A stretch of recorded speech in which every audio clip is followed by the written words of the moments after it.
Good afternoon, everyone. Welcome to the Twin Cities Immigration Forum. This is a meeting that's co-hosted by the Cities of Minneapolis Office of Immigrant and Refugee Affairs and the City of St. Paul's Immigrant Refugee Program. We try to address topics of interest and concerns to the immigrant refugee residents and individuals and organizations that serve immigrant and refugee communities in the Twin Cities. This monthly series originated as a way to unpack federal immigration policies, programs, and actions and news. The forum has expanded over the last year and a half to include discussions on various topics that touch Minnesota residents with community and government speakers and updates. I'm Edmundo Lijo with the City of St. Paul, and Michelle, turn over to you. Introduce yourself. Thanks, Edmundo. My name is Michelle Rivero. I'm the Director of the Office of Immigrant and Refugee Affairs for the City of Minneapolis. And again, I'll just say it one more time. Welcome to the Twin Cities Immigration Forum for the month of May. This meeting is recorded. And once the recording is downloaded, we will make it available on the Office of Immigrant and Refugee Affairs webpage, and we'll also share a link. So turn it back to you, Edmundo. Great. I guess we'll start with recognitions for this month. This month we celebrate Cinco de Mayo, which passed last Friday, which recognizes the anniversary of Mexico's victory against the French forces of Napoleon III at the Battle of Puebla on May 5th, 1862. We will place in our notes as well as in the chat a link to a little note about the historical significance of Cinco de Mayo, why it's so important to Mexico. Any other recognitions this month, Michelle?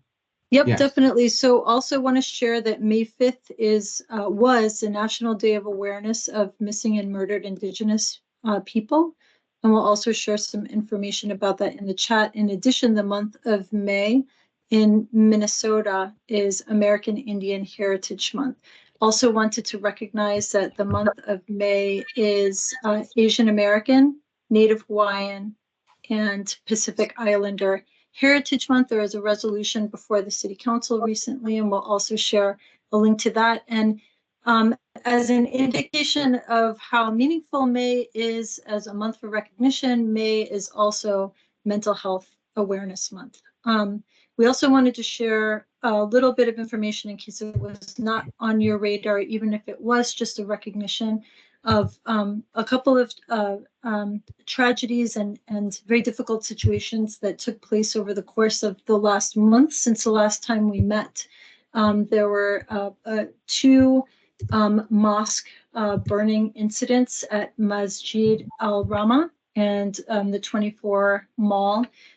People may know that the perpetrator has been charged with arson, and we'll share a little bit of information about that.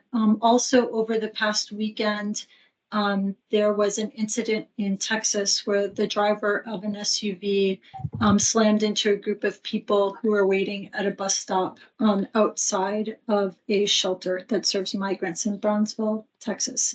8 people were killed and at least 11 others were injured, some in critical condition. So just wanted to share that information with people. And then also wanted to share a recognition. Abdirahman Khan of Afro Deli and Grill in Minnesota is a National Small Business Person of the Year for 2023. There's an awards ceremony in Washington, D.C. Recently, and there is a local recognition event as well. So just wanted to share updates with the group before we turn to our next topic. And we may go a little bit out of order here, if that's all right with everyone. Kathleen, I think that we'll turn to you if it's okay to talk about Welcome Corps. I know that many people were excited about the announcement earlier this year on Welcome Corps, which is a pathway for sponsor groups to welcome individuals to the United States. Kathleen Motzenbecker and forgive me if I mispronounce your last name, from We Are Light. Thank you so much for being with us to talk about this program and local resources for individuals who may be interested in sponsoring. Sure, thank you, Michelle. And just I've got about a 10-minute window. Is that good for you? Okay. I do have a lot of slides. Gosh, as I look at the folks, can you see my slides there? Yes. Yes. Excellent. I will put it in presentation mode. Michelle and Edmundo, as you were talking, and I know many of the names of the folks that have dialed into the call. So many of you are already leaning in so much on welcoming others. So thank you. Some of this might be repetitive, but for newcomers too, I want you just to be aware of this constellation of coworkers, of colleagues who are forming this circle within our Minnesota and Twin Cities area. So again, I am from Alight. We are formerly the American Refugee Committee. We are a global NGO. So we do work around the world, but it is just so wonderful to be in office in Northeast Minneapolis, and to do this type of work now for the first time domestically has been a real honor.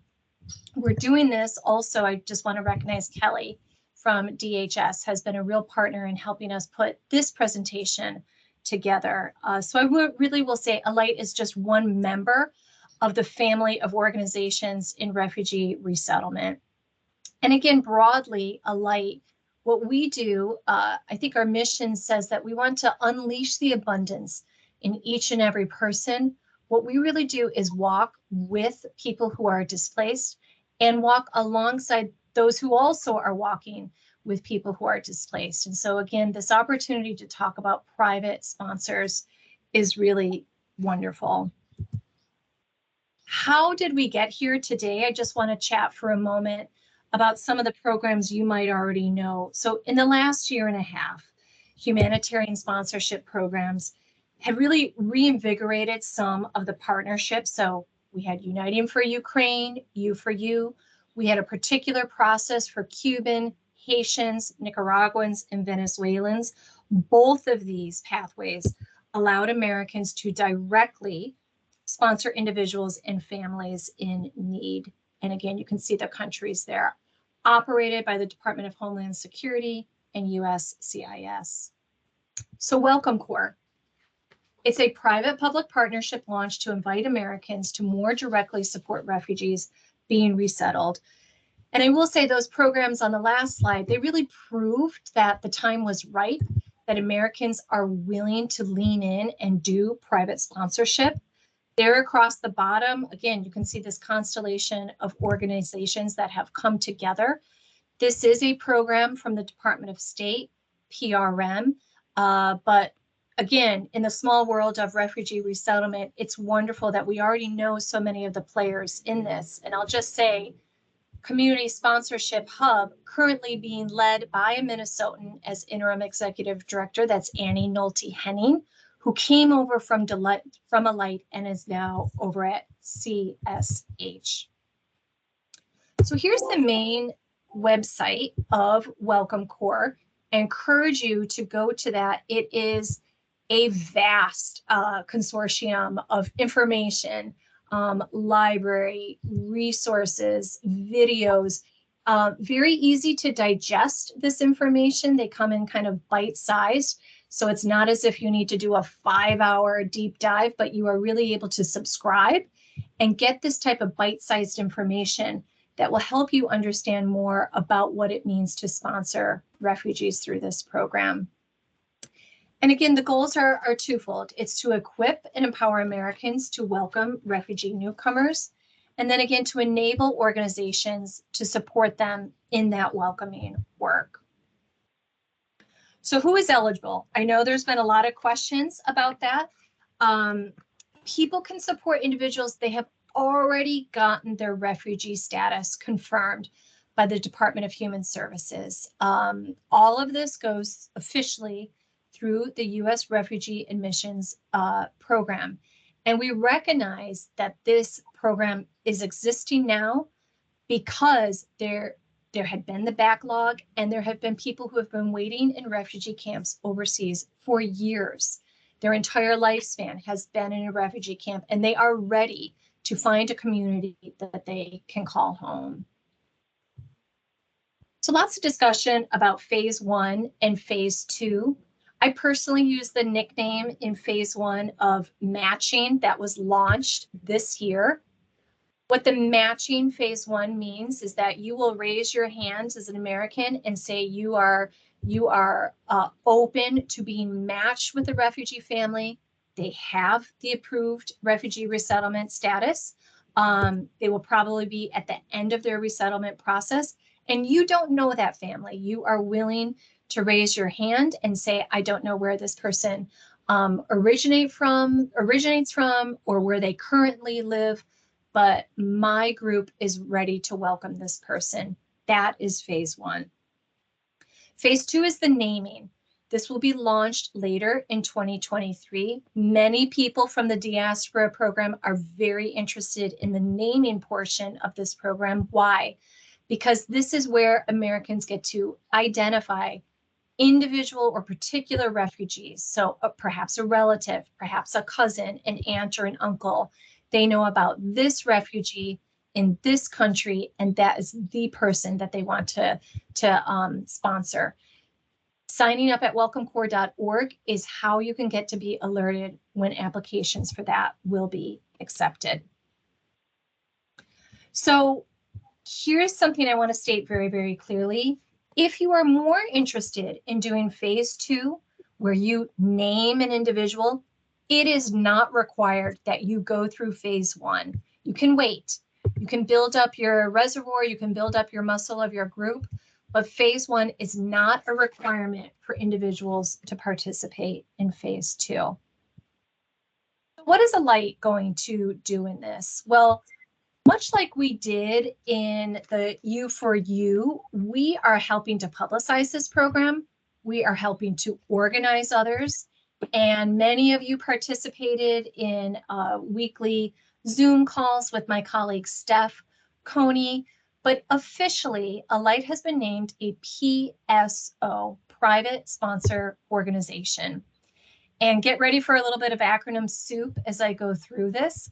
But the Community Sponsorship Hub has recognized and approved that as a PSO, we will be a recruiter. We will help others mobilize and then support private sponsor groups who will be participating in Welcome Corps. As a PSO, as an organization, we have this formal role that we are going to help you prepare and then carry out core sponsorship services throughout this journey. But mostly we'll be the cheerleaders. We're going to be the ones trying to lasso every Rotary Club and every church group between north and south of Minnesota, and even going nationwide.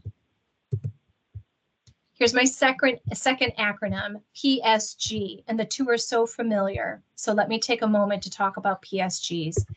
This is the group that will actually sponsor the incoming refugee individual or family. And what the group is, it's at least 5 individual American citizens or lawful permanent residents that they raise their hand and they say, yes, we will accept this responsibility to provide the core sponsorship services through this program. Now, a minimum requirement, you have to be 18 years or older. We hope that you reside either in or nearby the community of resettlement, and that you will together work on this program, again, with guidance from Alight, with guidance from many others in the resettlement areas, but that this PSG will be the first line of welcoming. And, you know, when you think about, oh, how am I going to find 5 folks to do this with me? That PSG could be me and my husband. It could be Michelle and Mundo, and we'll grab one other person, and that could be our group of 5. You could think about recruiting people from your book club, your own family, your church, your neighborhood.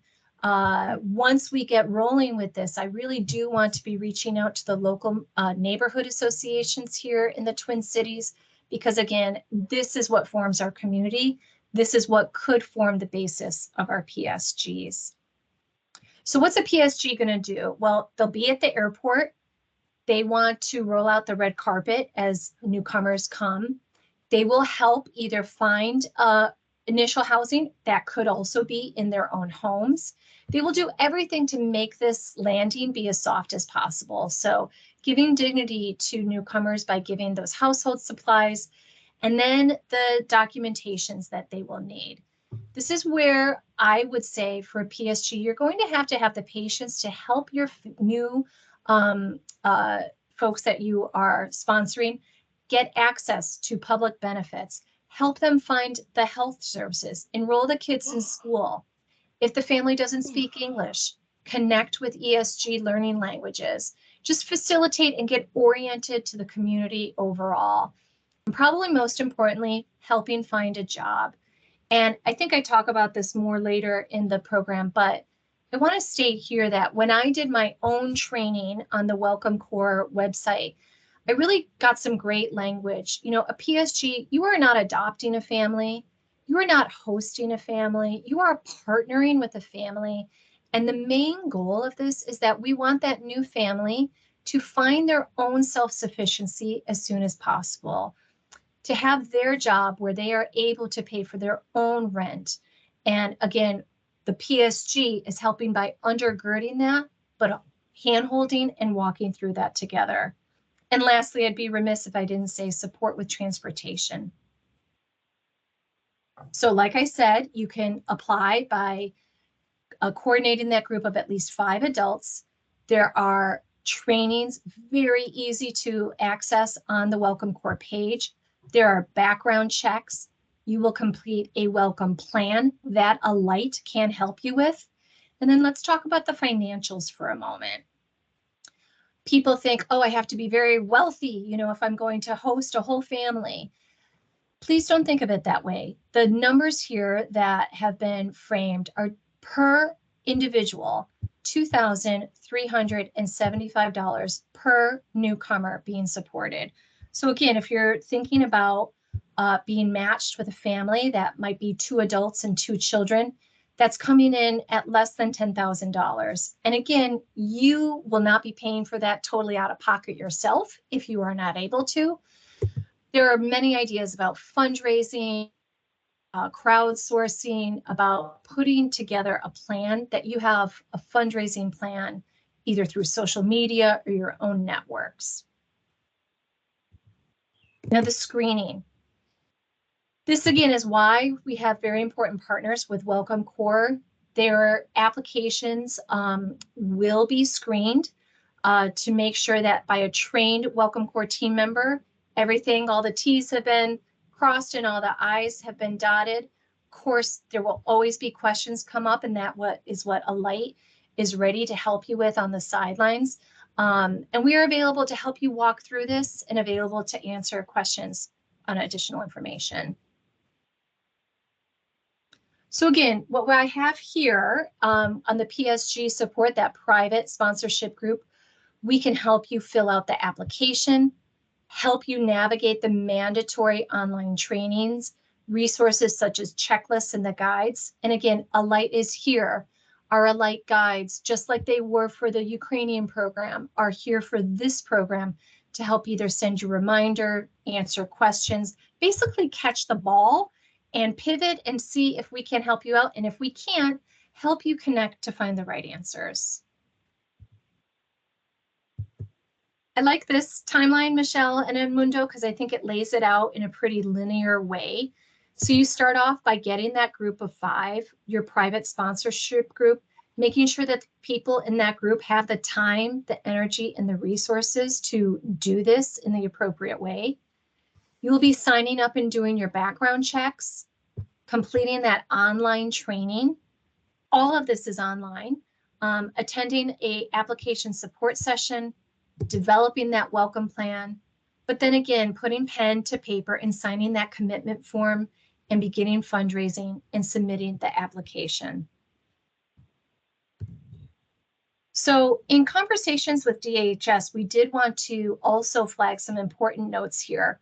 Under no circumstances should refugees be paying for this these services. All of these cases are being processed by USARAP. It is free for all refugees. They do not have to pay. And again, all of this can be articulated through our partners, through Welcome Corps, and of course, our nearest resettlement support centers. Now, if anyone claims that, hey, I can have influence on this, you know, we are very much with our antenna up about fraud. So fraud should be reported immediately to the email there below. We take this very seriously. This is a program that we want to succeed. And again, it's a human program. So we want to be alerted about fraud as soon as possible. You can tell us to at Alight if you suspect it, but again, the official way is to do it through Welcome Corps, and we would simply also be sharing that information with Welcome Corps. Everyone's going to be vetted, and so they will be vetted, approved. This application process, it does take some time. And so again, we really want people to understand that they won't be connected with refugees until the seal of good approval has been given. And again, this is another reminder on the fraud. Request for money, request for favors. It ain't gonna fly. And we want that to be reported immediately. You know, and I'll also just say we live in a world of disinformation. So I want to say this very, very clearly. Not only do people not need to participate through that phase 1 if they prefer to do phase 2, but under no circumstances should an exchange of dollars be happening to expedite or to get preferential treatment on this. Okay, I've talked quite a bit. I gave a lot of acronyms. I'm going to end here. My partner, Jane Stockman, might be on this call, but myself, Kathleen Motzenbecker, again, in very good coordination with Kelly Schmitz over at DHS. We have been in this and it's been exciting. I will do the stop share now. I hope I know how to do that as I finish here. But thank you, Michelle, for the opportunity to present. And I'm going to stop sharing there. Happy to answer any questions. I will also just say, gosh, we're almost here in the middle of May. You're going to see a lot of information coming out of Alight this summer. Again, we want to activate with the Rotary clubs, with the church groups, with your book clubs to get this message out. But we are available to answer any questions. Kathleen, we do have a couple of questions in the chat. I think you've answered one of them. One was, do individuals who may wish to sponsor through either phase need to work through a PSG? And the follow-up question was, can someone, I'm assuming it's Alight, help to match an individual to a PSG? So let me take the latter question. Yes. If you want to be in a PSG and you don't know anyone in your own circle, but you're open to jumping into a different PSG that might need another teammate, we can be a first knock on our door and see if we can do that type of connection. You know, once we start doing more and more of our Zoom Welcome Corps 101s, you might be meeting people on platforms like this. And certainly both you, Amundo, and Michelle have created this forum where I feel like friends with everyone on these calls because I see people so regularly. So yes, we can be a resource for that. And what was the first question, Amundo? I think the first one you already answered. Do individuals who may wish to sponsor through either phase need to work through a PSG? Yeah. So PSG is kind of your first go-to. Establishing that group of 5 is the most basic unit in which to begin this process. Wonderful. Then there was one third question. When is phase 2 going to start? Do we know? I wish it had started already. You know, I think with everything, we have to monitor our expectations. This is a new program. It is a big program. So I just know some of this, it can be the making of the behind the scenes and everything. As soon as we get word of phase 2 being ready, Alight and through forums like this, we will alert you as soon as possible. This is off the record. My gut just tells me it's going to be late summer. maybe early fall before the phase 2. But please don't quote me on that. I know we're being recorded. I don't know the answer to when phase 2 will begin. But don't let that stop you. Get that PSG situated. Go through the training. You can start your fundraising, and then, you know, inform Welcome Corps that you want to be a phase 2 group. But don't let that wait. Don't wait for the announcement, because it takes time to get all your ducks in a row. Okay. And then I see Jessica has her hand raised. Jessica, do you have a question you'd like to ask?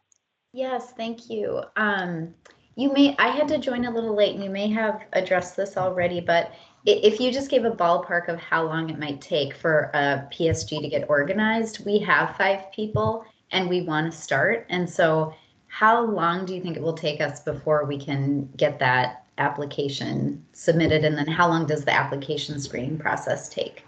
Sure. You know, I don't think I can go back into the slides, but that one where I had that linear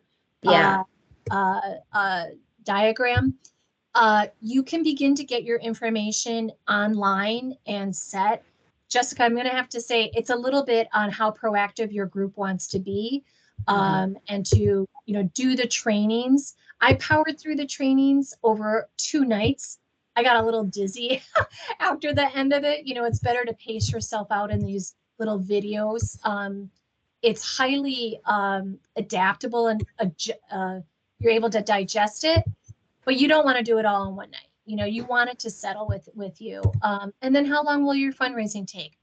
You don't have to only raise the bare minimum. If your group wants to be on fire and do bake sales all summer for this and raise 20K, fantastic. You know, you'd have even more wind beneath your wings when your family actually comes. And forgive me, I shouldn't say your family. You know, again, we are partners on this. So when the people that you will be partnering with arrive. Okay. And then how long does the application screening take? I can't speak on behalf of Welcome Corps and their timeline. They are ready. Community Sponsorship Hub and Welcome Corps are ready to activate on this. Kelly, you might know better on how long it takes on their end. I'm gonna hold that question for Kelly, because I also see Julie Iverson asked the duration of the commitment. And as I go to Kelly for that first question, let me also say the intensive PSG work is really for the first 90 days. Again, I want to underscore self-sufficiency for that family is of the utmost importance.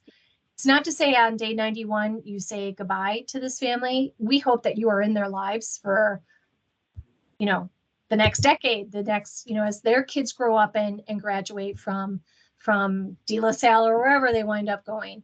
But that 90-day window is a very intensive hands-on. On both time frames, I'm going to turn to Kelly for support there.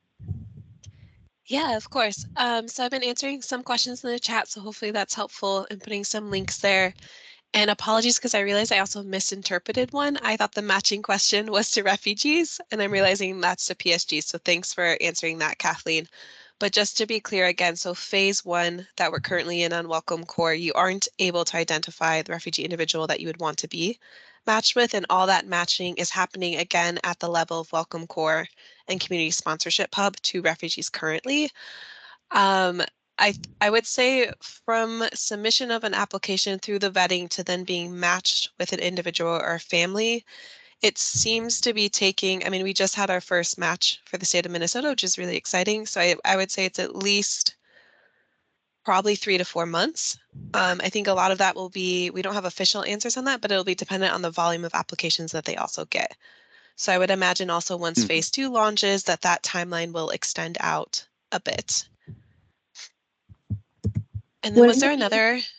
I was just going to say, wouldn't it be beautiful, Jessica, if your group is ready, get your paperwork in. Wouldn't it be wonderful if the children of the folks that you are welcoming could start school, you know, next fall semester?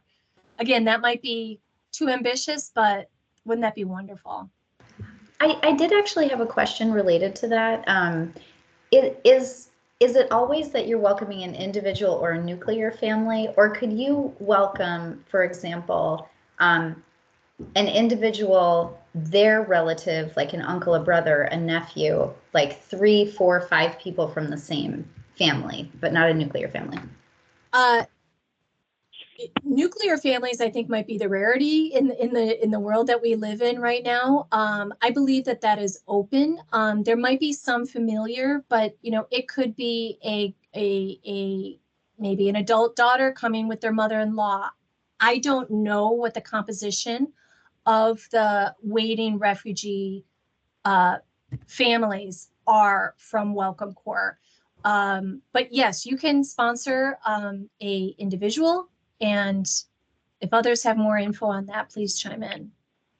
I do know. So when you're filling out the application as a PSG, a private sponsor group, you're able to say, we feel comfortable supporting this number of individuals. So that is something that you can specify. So if you feel comfortable supporting 10 individuals, be that a nuclear family or a nuclear family with extended family members, all of that you can specify. And you can also, you're very much welcome to say, I feel comfortable supporting one individual. And I just wanted to flag one other thing. So like Kathleen said, the official commitment for Welcome Corps is those 90 days of activities, the core welcoming activities. But of course, that's a relationship we hope would continue as they move into integration and self-sufficiency. And we are also very cognizant that there will be, like Kathleen's been saying, there's already a great resettlement network throughout the state. Because I think the one cool thing about Welcome Corps, the exciting bit, is that this will also involve Greater Minnesota, and it expands the resettlement network and resettlement community to outside that space, but there will be a transition into the resettlement network services that our office provides at Department of Human Services, and then also support from the resettlement agencies too. So there will be continuing support past those 90 days. It's not that they would just be left on their own. And then there was one other question I saw, Kathleen, that I don't think we answered is, can membership in a private sponsor group change? I would say maybe. You are signing a commitment form when you remember on my linear thing, and you say you sign a commitment form. The main goal is you want stability for the family that is you will be receiving. So perhaps in the composition before you get, I'm not sure how, I'm a little stumped on how to answer that. I don't want to say it's so rigid that there could never be exceptions made, but would this be a person who wants to go to a different PSG, and then is your group of 5 now a group of 4? What will that do for you? I guess you'd have to look on that on a case-to-case basis. Kelly, do you have a gut reaction to that? I don't. I think it is definitely something we can get an answer on and report back. The one thing I do want to flag is we are also cognizant that we're all humans. So sometimes there might be an instance where a private sponsorship group breaks down and they're no longer able to offer support to that individual or that family. So just to say that we do have a safety net built in for that, where a resettlement agency would step up and play that role and take over those core services for a family or the individual. And that being said, it doesn't have to only be 5 people. We have seen compositions, this was more on the U4U program, but compositions of private sponsor groups who are 10, 12 people. You get to divide the love, you get to divide the labor. If someone in your group leans more into financial management alongside the family, fantastic. If you have someone who was a former teacher in that, maybe they're the ones helping enroll the school age children. So again, Welcome Corps helps you think about the composition of your PSG. What are your strengths and weaknesses within that, and how are you going to divide the labor of division of labor between your group?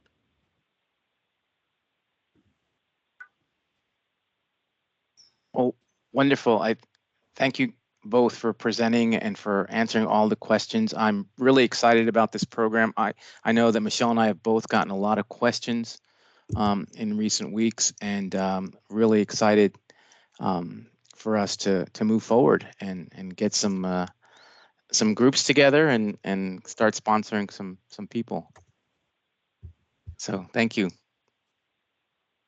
Thank you so much, Kelly and Thank you. Kathleen. Really appreciate all that you shared today and wonderful presentation. I hope it's okay to share the PowerPoint afterwards with the group. Thumbs up. Okay, sounds good. Definitely. Thanks so much for this wonderful information. Michelle, do we want to jump into some of the changes that are about to take place at 11:59 tonight? I think that's a good idea. All right. Go for it. As I'm sure most of you have heard through the news, the United States Department of Homeland Security on April 27th announced a new policy for reducing irregular migration to the United States. They laid out some measures to really deter people from trying to enter the U.S. and really tried to create some legal pathways for people to come in. So this was all done in anticipation of the end of Title 42 health regulations that are due to sunset today at 11:59 p.m. And what that means is that the Department of Homeland Security is lifting the Title 42 regulations, and they're going back to what's known as Title 8 regulations, which is the regular immigration rules. Those immigration rules have some very strict and some very swift provisions that allow the government to remove people from the United States fairly quickly.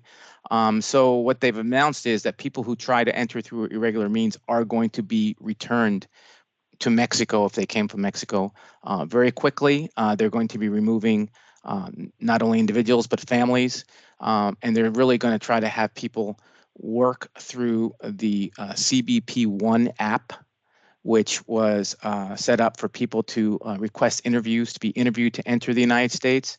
They've also announced that they're going to be creating welcoming centers in Guatemala and in Colombia for people to apply for refugee status outside the United States.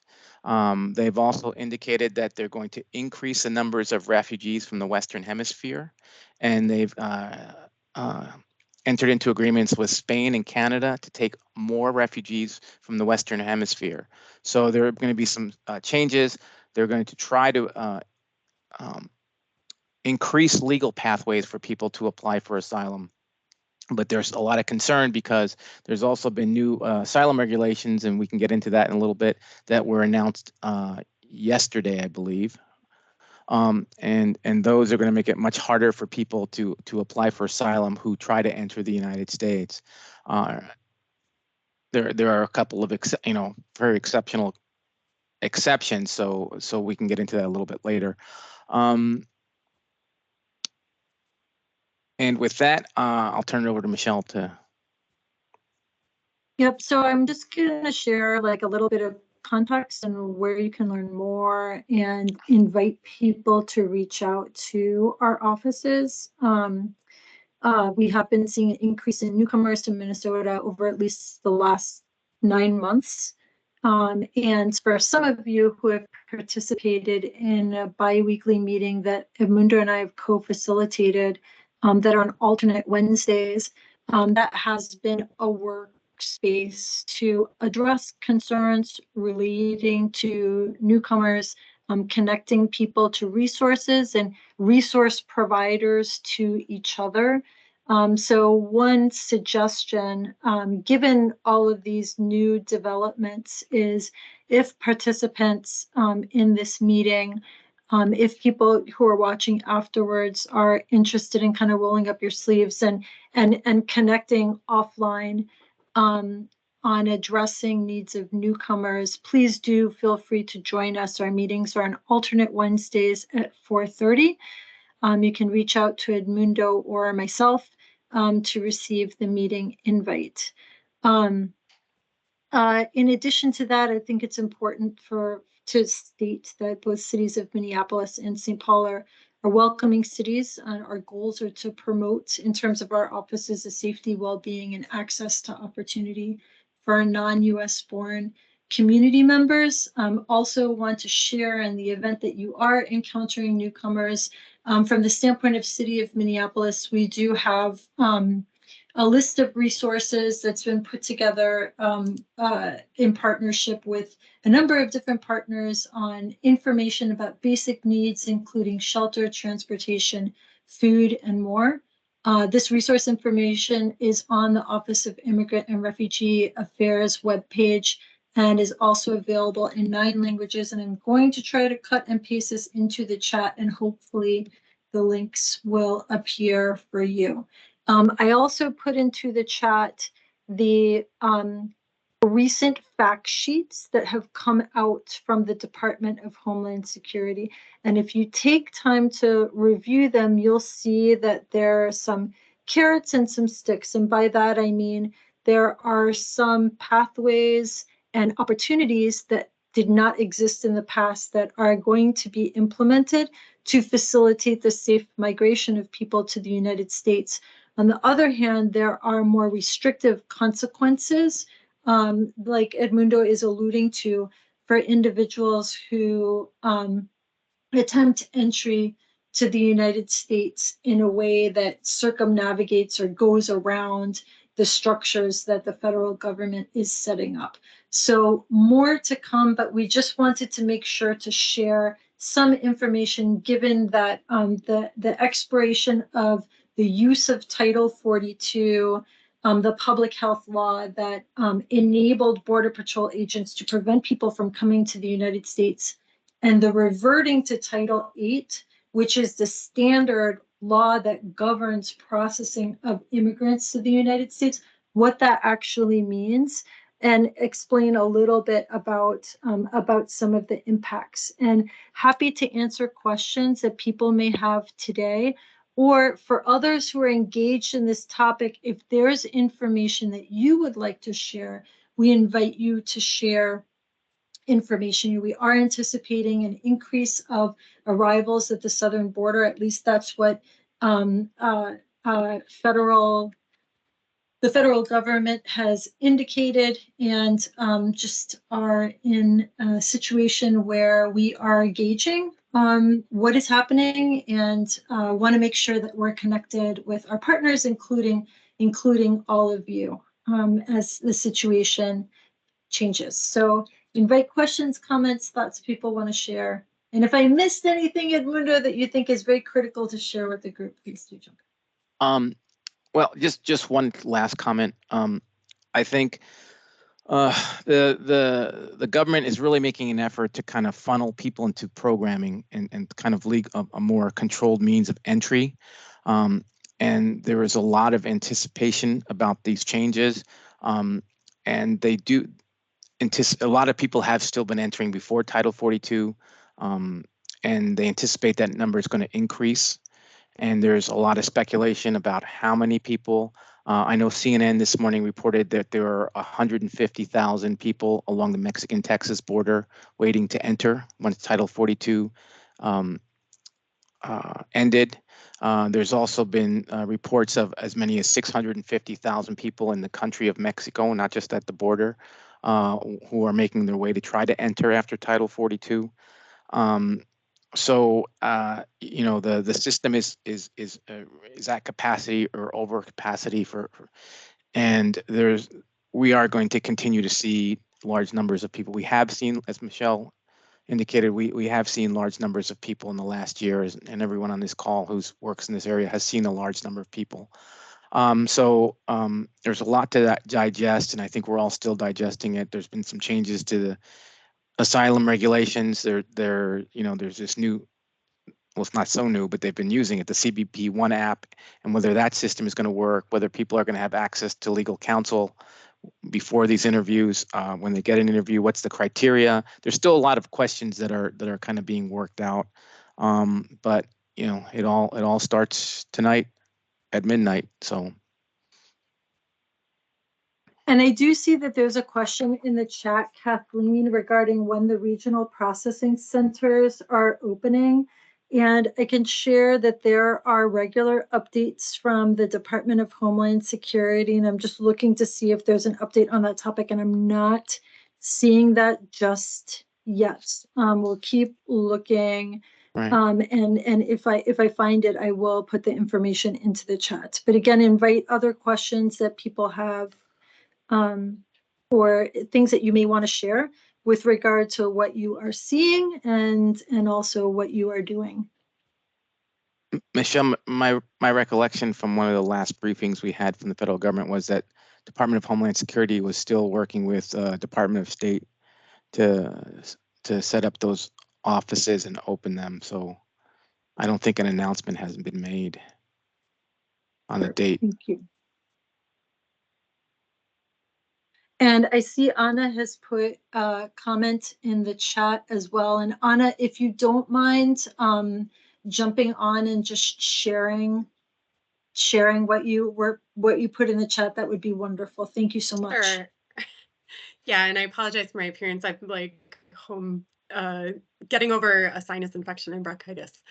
So one thing that I think is, I guess, two things to add. So with respect to the regulations, to add a little bit more information for people who, after these regulations go into effect, and I believe it's scheduled for midnight tonight. Is that accurate? Okay.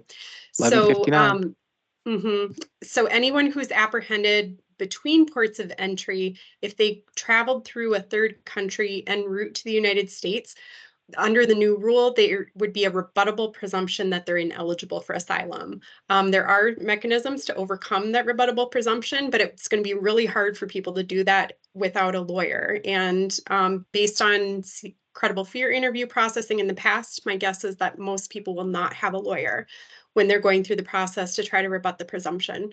And then with the CBP One app, just to be aware, there have been a lot of reported difficulties with people getting an appointment at all. So it's been described as asylum Ticketmaster.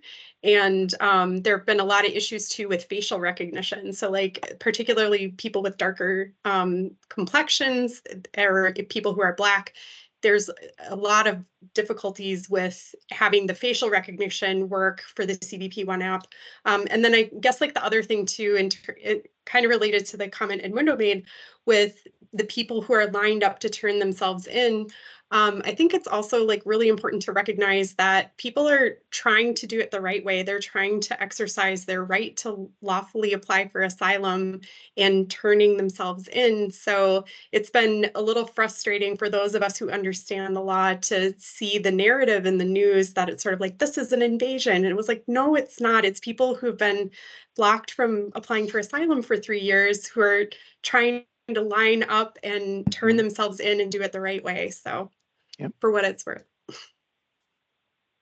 Thank you. That was helpful. Thank you, Anna.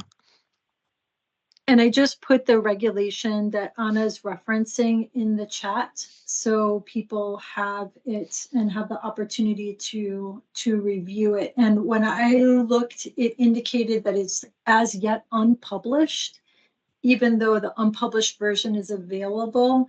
And it looks like the publication date is May 16th. So with regard to enforceability, like that's a question that I don't have the answer to, but just wanted to clarify that in case people are going to the link. And I see additional questions and comments in the chat, including Michael. Public data suggests that more international unaccompanied minors include pregnant teenagers and teens with newborns. Is anyone aware of potential resources for new students and families in Minnesota? Thanks so much for that question. I think about on a local level and what, for example, Minneapolis Public School System and St. Paul Public School System resources that exist at that level. If there are comments that people have to share on this topic. And then the other question that Julie Iverson has asked, how does a group such as this move to communicate Anna's info and other such things to the public effectively? That's advocacy campaigns. So if there's information that you may like to share, people are in this group, turn it over to you. Raimundo, you like lit up for a second. So if there's something that you wanted to say, I didn't mean to cut you off. I think that that Julie's question is one that's always on my mind. Just how do you get the information and how do you counterbalance a lot of the negatives that you hear in the news? Anna made an outstanding point that these are people who have been denied access to the legal immigration system for 3 years, who are trying to do things through the legal means that are available. So in the situations in the country conditions that they're fleeing are bad. They're just they're situations that most of us would flee from in trying to keep our children and ourselves safe. So that is a narrative that we're constantly trying to battle to get out and really kind of address some of all the negative comments we continue to hear. Yeah, and I think with regard to this proposal that is published until May 16th, when it was a proposed rule, and organizations such as the Advocates for Human Rights did spearhead efforts to comment, to encourage people to submit public comments on the rule. So I'm just putting that link into the chat. In the event that people may want to review that advocacy piece from February, as the rule that will be published on the 16th in many respects closely follows, I think, that proposed rule. And then with regard to just again, to go back to Michael, your comment and question, I will just again repeat that the Wednesday meeting that Edmundo and I co-facilitate is a space to address and collaboratively work on issues relating to newcomers, including youth, including individuals who may be pregnant teens and teens with newborns. So would encourage you to, if you may have capacity to join that meeting or bring that topic to the meeting, to join. And Kathleen, I see something that you've just put in the chat. Would you like to talk through that very briefly? It's just a podcast that, again, people can listen to on their own, but it really demystifies a lot of this negative press that can come out, and really, again, on a very humane level, understand what is happening at the border. So I encourage people for that. Thank you. If there are other questions or comments that people want to share, really appreciate what people have shared, suggestions that you've made, things to think about with regard to this topic. There will be more to come. And so we will be sharing more information as it becomes available in future forums. And we'll also reach out to this group by email if there are time-sensitive situations to be aware of. And Edmundo, are you cool? Can I turn it back to you? Yes. Was there one other question? Julie Iverson, do you still have another question?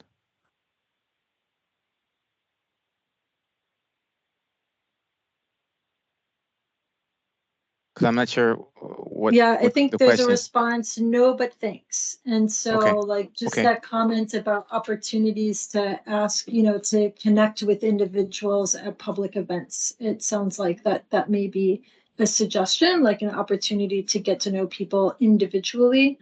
So, and I also see Taya has just jumped on. Thank you so much, Taya. I think we have a few more immigration updates, and then perhaps we can transition to community updates and driver's license updates. Edmundo?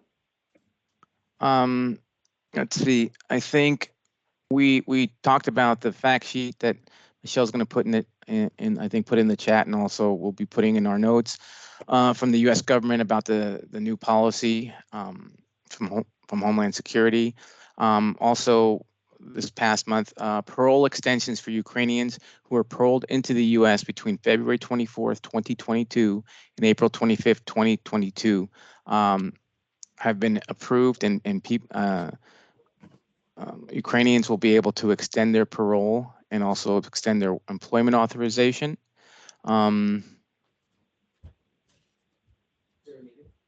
let me see what else we've got today. Well,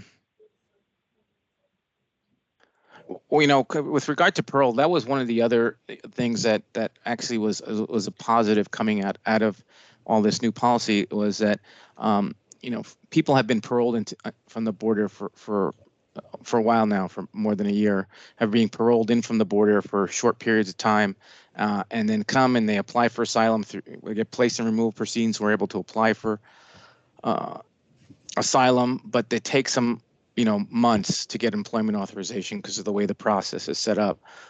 Individuals who are going to come in and who are going to be who come in through the CBP One app are going to be paroled into the United States, but they're going to be given a parole for 2 years, and they're going to be allowed to apply for employment authorization right away through that parole. So that was one of the positives. Similar to the Ukrainians, and I believe the Afghans have a similar parole process. And then any other updates, Michelle? I think I'm just going to jump quick to driver's licenses. I just wanted to make sure that this group has information. Your Immigrant Law Center has published a number of frequently asked questions in a number of different languages, including Somali, Spanish, as well as English.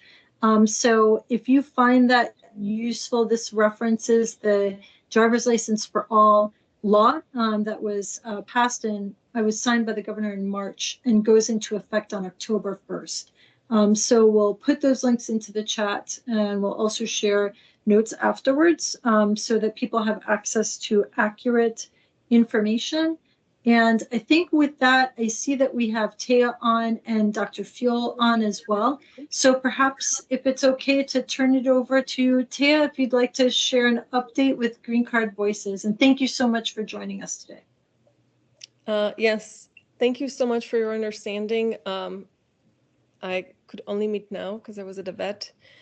But yes, Green Card Voices has for the past year worked with 30 newly arrived Afghan youth who are attending 3 public high schools in the Twin Cities, Edison and South High in Minneapolis and Leap in St. Paul. And through trauma-informed process, we have documented their stories, 6 in English and the rest in Dari and Pashto. We had worked with coaches to edit those transcripts, and through an editorial process, we have also omitted certain things that perhaps would put their families in danger. But the stories are extremely, extremely powerful. They depict their life in Afghanistan and how they fled, how they lived in military camps throughout the United States and Albania and Germany, how they then lived in hotels for a few months and then ultimately settled in their homes and started their life in the Twin Cities. The book is coming out in September. It's the first of its kind in the nation. We are very proud to be working hand in hand with our Afghan folks to produce the book. It has also been the first time in 12 books that we've done that we had used interpreters and translators, and this has increased the cost of the book significantly, and that's why we have launched a Kickstarter campaign that I've shared, and I will share again in the chat. So if you can possibly back it, everything is matched by the Minnesota and St. Paul Foundation. Sorry, St. Paul and Minnesota Foundation. And yeah, and if you have any questions, I'm going to be glad to answer. The book launch officially is, if we get to publish the book, September 19. And yeah, we had tremendous support from Minnesota Department of Ed. Michael, I see he's here. So yeah, thank you for the opportunity to share. Students are very proud. They've been feeling really fortunate that they can have a platform to share their experiences and share their voice. They feel that they had not had that opportunity in the past. They feel very fortunate to be part of this project. Oh, you're muted, Michelle. Thanks so much, Tara. Really grateful to have you here as part of the Minnesota community and the incredible work that Green Card Voices does to ensure that newcomer voices have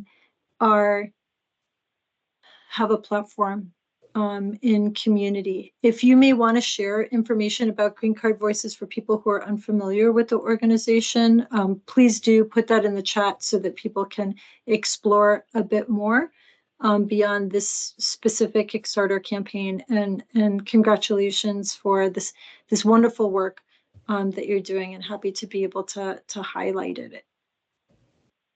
Yeah, thank you so much. Wonderful. And Kathleen, if people have questions, I'm sorry, I didn't hear if someone had a question, forgive me. If you have a question, please put it in the chat or raise your hand. Otherwise, we'll just turn to Dr. Fuel, because I know you had an update, Dr. Fuel, that you wanted to share as well. Yeah, thank you very much. My thousand apologies for being late. I don't know if you informed the group about our event on May 21st. Not yet, go for it. Okay, yeah, this is gathering quite a bit of steam, I think. There's a lot of people interested, a lot of volunteers. Can you hear me okay? Yes. Okay, let me put the microphone up a little bit. And we are having a medical legal clinic in Dakota Lodge in St. Paul for Latino, or everybody else is welcome. I made a connection with African American group, and they're going to publish it too. It's going to be a wonderful. Going to have some entertainment with Zumba. I got some people to play music, and there's going to be some food, and generally have a good time and talk to people as they come in, advise them on medical legal issues. I have a pediatrician, a lady who runs the adolescent unit at the university has promised to join us, Dr. Miller. And mobile unit will be there. Some medical students will probably pop in. So we have, I think, been working on it with Hannah and Rodolfo from ACER. And I think that's the thing going. Saturday, we have organizational meeting, should be the last one. So all are welcome to come. This is an open production from Falam and other groups. So it looks good. So I just want to invite everybody to come 21st between 11 and 1. And it's going to be nice and fun. And we're going to provide some services to our communities. We did not establish contact with the Somali community. So if there's anybody in the audience who could forward the flyer to, if we do have audience, then we will get interpreters for Somali. We don't have yet that lined up, but then Saturday we can talk about that too. So that's it, Michelle. Thank you. Armando. Sorry about that. So May 21st between 11 and 1 p.m. at Dakota Lodge, correct? Yeah. Oh, yes, yes. Wonderful. If you have a flyer, I think I've seen the flyer, we'll share with the notes. I don't know if there's a possibility to copy and paste it into the chat, but if not, just know that we'll share it afterwards. Yes, yeah. I don't have it right on hand, but I'll send it to you. Okay. Super. And I just want to make a note of the fact that Dr. Fuel and Professor Acosta were shared information on an immigration-focused story last night on KARE 11. And I hope Dr. Fuel and Professor Acosta, it's okay that I put it in the chat, the link into the chat, in case people didn't have an opportunity to see it. Thank you so much for your advocacy. And for being willing to be on that news program last night focusing on immigration, and also the proposed regulation that's been advanced by the federal government. I see Katie, you have your hand raised. Please go ahead. Do you have a question or comment?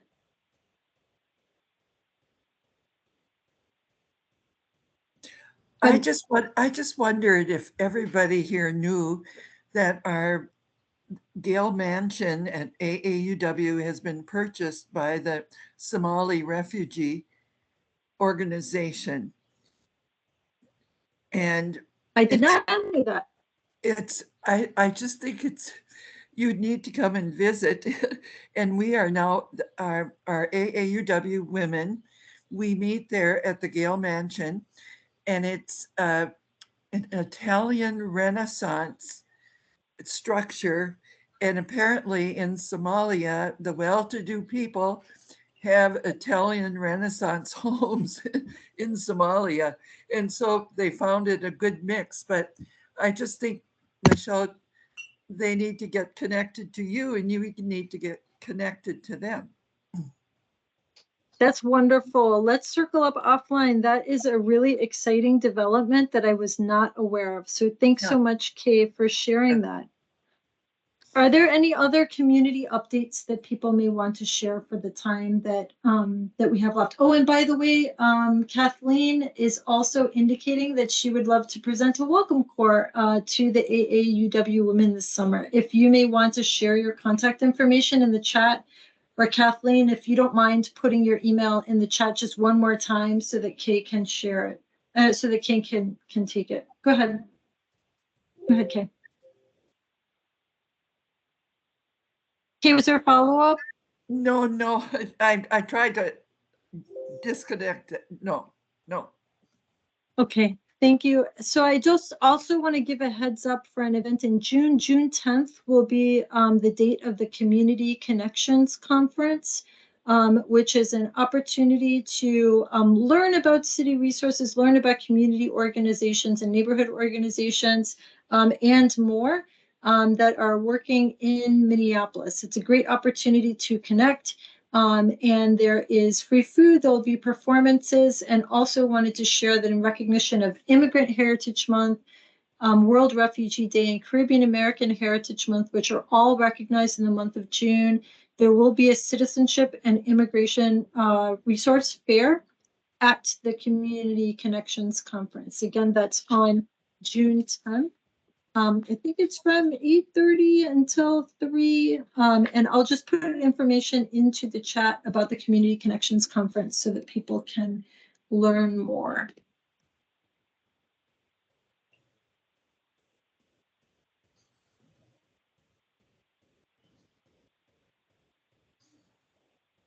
Any other updates that people may have for today's meeting before we wrap for today? Kathleen, just to save the date, Saturday, June 17th, Alight will partner with TPT to show a film about an Afghan woman who did resettle here in Minnesota. I'll get that invite when it's set out via Michelle and Edmundo's contacts. So just hold that date, Saturday, June 17th. And lastly, Kay, I just wanted to say that's so symbolic, that beautiful mansion, that AAUW, it's right next door to the governor's residence. And so isn't that wonderful that right there on Summit Avenue, those two historic houses, it really means a lot to me as a Minnesotan. Yeah. That's wonderful. Thank you. So Edmundo, I think I'm going to turn it back. If there's, if there's anything else that you think is important to share today. Gosh, there's one last thing that was on my mind and now I can't remember it, but go ahead. If there's anything more, otherwise I'll probably remember it just when you say thank you, everybody. Goodbye. I think we covered everything that we had on the agenda. We didn't cover. Okay, I remembered. Go ahead. Okay, so again, for Immigrant Heritage Month, World Refugee Day, and Caribbean American Heritage Month, if you are planning events, if you are interested in planning events together, please do reach out to our offices. I know that June 11th is Twin Cities World Refugee Day in Brooklyn Center last month. Cappy hopped on quick to talk about that. If you're interested in learning more, we'll also put a quickie in the chat, but please do reach out. If you may have programming that you'd like to promote or share information about, or if you'd like to learn more about planning that's happening at City of Minneapolis or City of St. Paul in recognition of World Refugee Day, Immigrant Heritage Month, and and Caribbean American Heritage Month, which are all recognized in the month of June. So thank you all so much again. Really appreciate you spending an hour with us. Again, this is a recorded event, so you should see the link shortly in the next few days, and the recording will be available on the Office of Immigrant and Refugee Affairs webpage, probably within the next week. Thank you all. Edmundo, I'll turn it to you to close us out. Great. Thank you, everybody. Thank you for everyone who presented today, and thank you for everyone who joined us. I really appreciate you all being here and sharing information. Again, if there are topics or issues that you want to discuss on the forum, please contact Michelle or I. We're happy to discuss and learn more and see if we can't present topics of interest. Our next Twin Cities Forum will be Thursday, June 8th between 4:30 and 6. And again, contact us if you have any ideas for topics or agenda items, and wishing everyone a happy Memorial Day, and we'll see you in June. Thank you. Thank you, everybody. Have a good Bye-bye. night. Bye-bye. Bye. Thank you all. Mhm.